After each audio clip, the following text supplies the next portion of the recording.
Everglades National Park, Florida. Everglades National Park is located in the southwestern corner of southern Florida.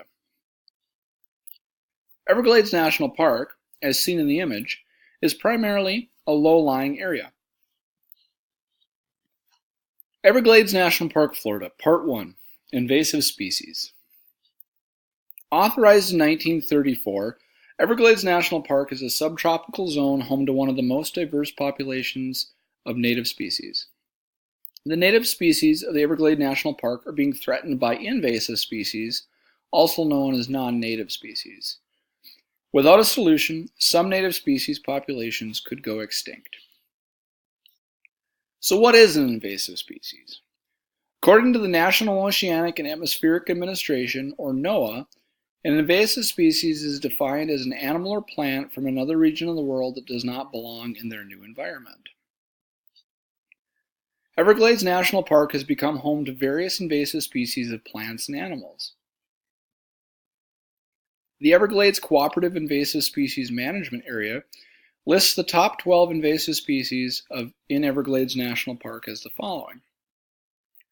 Plants include the Australian pine, the Old World climbing fern, the Brazilian pepper, and the air potato. Animals include the Burmese pythons, tegu lizards, chameleons, Nile monitors, Cuban tree frogs, giant African snails, bullseye snakeheads, and lionfish.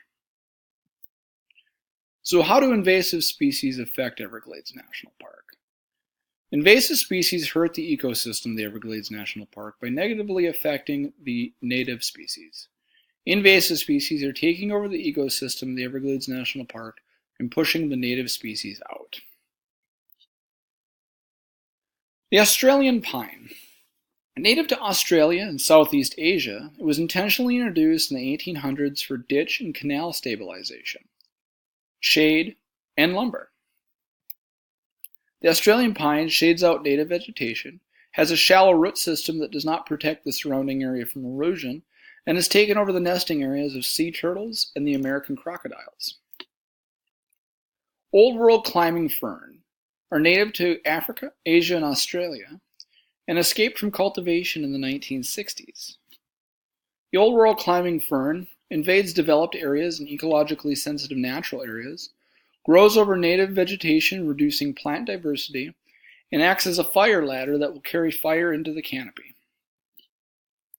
The Brazilian pepper, native to South America, was intentionally introduced in the 1890s and then again in the late 1920s as a landscape ornamental. Brazilian pepper shades out native vegetation, produces chemicals in the soil that prevents other plant growth, displaces native vegetation, threatens the nesting grounds of the gopher tortoise, hosts additional invasive species that are harmful to citrus trees, and can cause skin irritation in humans. The air potato. Native to Asia and Africa, it was intentionally introduced in 1905 as a medicinal plant.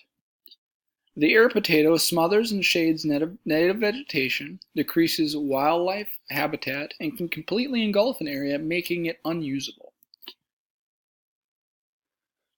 The Burmese python. Native to Southeast Asia, Africa, Central and South America, they were imported as pets and either escaped or intentionally released from captivity. The Burmese python threatens native wildlife and the ecosystem. They've caused a severe decline in native mammal populations, are known to eat wood storks, key largo wood rats, limpkins, alligators, white-tailed deer, and bobcats. They compete with native predators for food, habitat, and space. The tegu lizard.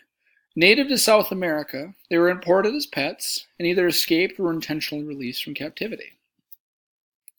The tegu lizards threaten reproduction of native wildlife as they are known to eat alligator, turtle, and ground-dwelling bird eggs. Chameleons. Native to Africa, Southern Europe, and Southern Asia, they were imported as pets and either escaped or were intentionally released from captivity.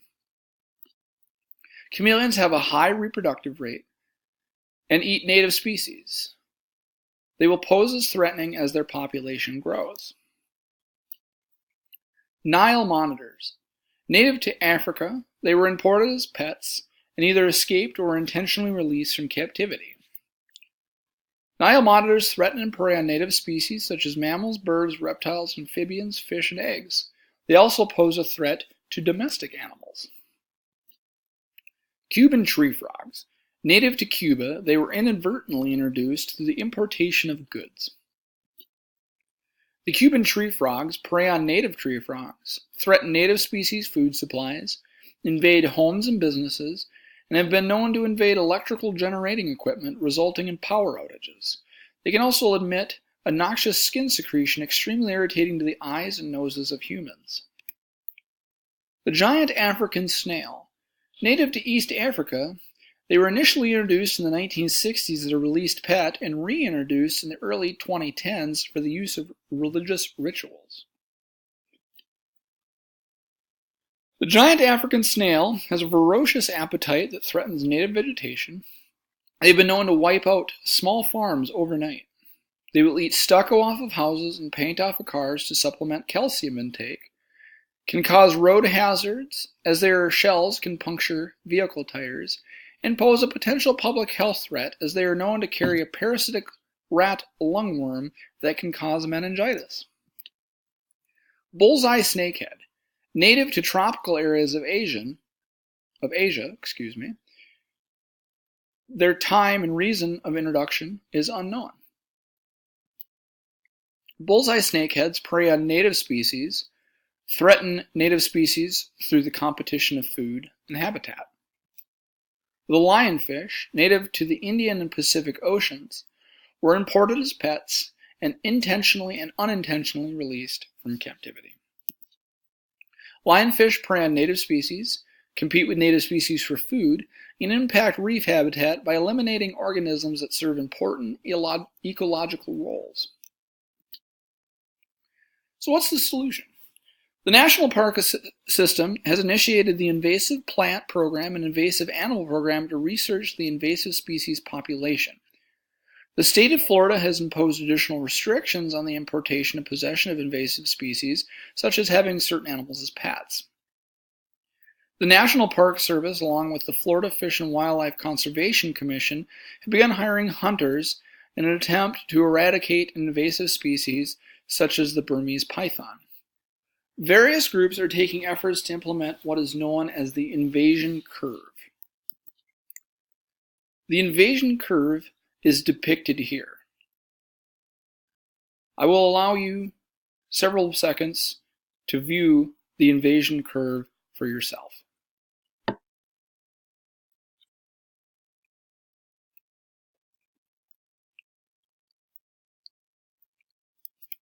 Conclusion. Everglades National Park is severely threatened by invasive species. Invasive species have made the conservation of Everglades National Park difficult. Without a solution, the future of Everglades National Park could be in danger, as well as enjoyment of the park by future generations. Attempts are being made, but only time will tell if the attempts are effective. Everglades National Park, Florida. Part 2. Geology. Florida, where Everglades National Park is located, was formed approximately 530 million years ago by a combination of volcanic activity and marine sediment in the area of modern-day Northwest Africa. Originally, Florida was part of a large continent known as Gondwanaland. Florida separated from Gondwanaland approximately 300 million years ago. Florida then found itself between Gondwanaland and North America. Eventually, Florida, Gondwanaland, and North America formed another large continent known as Pangaea. Pangaea would later break apart and leave North America to once again become an independent continent. After North America's separation from Pangaea, Florida dropped below sea level and became part of the North American continental shelf. Remaining below sea level, Florida began to develop the layers of limestone that now support the state. With the changes in sea levels, the geography of Florida has changed multiple times over the centuries. Approximately 110,000 years ago, the Biscayne Aquifer was created. Today, the Biscayne Aquifer supplies millions of people with fresh water. Everglades National Park is located on the southern tip of the Atlantic coastal plain. Everglades National Park is geologically limestone. Everglades National Park also attributes two different kinds of organic soils, peat and marl, to its geology. The Atlantic coastal plain within southern Florida is subdivided into different sections, as depicted in this image.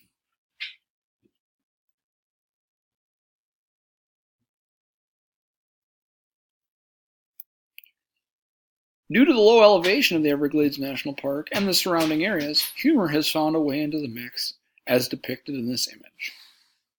Rock Reef Pass, elevation, 3 feet. The geological makeup.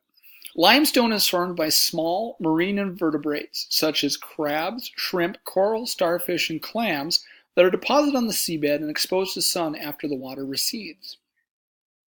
Peat is a soil created by partially decomposed organic matter and is found within low-lying wetlands. Marl is a soil created by loose sedimentary rock containing clay and lime.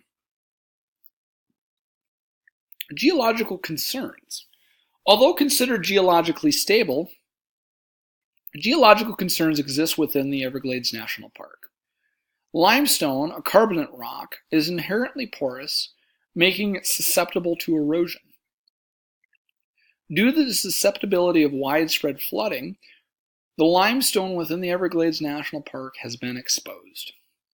Since the limestone Everglades National Park has been exposed, it has fell victim to the weathering process. As part of the weathering process, the area has been altered and partially dissolved by acidic rain and groundwater. Karst is a term used for the unique terrain created by the chemical erosion of carbonate rocks such as limestone. Acidic rain dissolves the limestone along cracks and fractures. Over thousands of years, the erosion within the existing voids of the limestone will create increasingly larger voids. Causes, concerns, and solutions. Although acidic rain can occur naturally, the human element is the main driving factor in modern acidic rain creation. Acidic rain is created through a chemical reaction in the atmosphere. The increase in acidic rain is the result of a large amount of chemicals humans introduce into the atmosphere, such as the chemicals introduced through the burning of fossil fuels. The main concern in the continued erosion of the Everglades National Park by acidic rain is that without intervention, the geology of Everglades National Park could be forever ruined by humanity. A solution to the issue of acidic rain-induced erosion is the continued and increased use of alternative fuels and environmental conservation and awareness. Conclusion. Although Everglades National Park may not be as geologically diverse as other national parks, Everglades National Park is geologically unique. Everglades National Park's geology is changing. However, a lot of the Everglades National Park's geological changes are human-influenced. Human change is needed to preserve Everglades National Park's geology and preserve the park for future generations.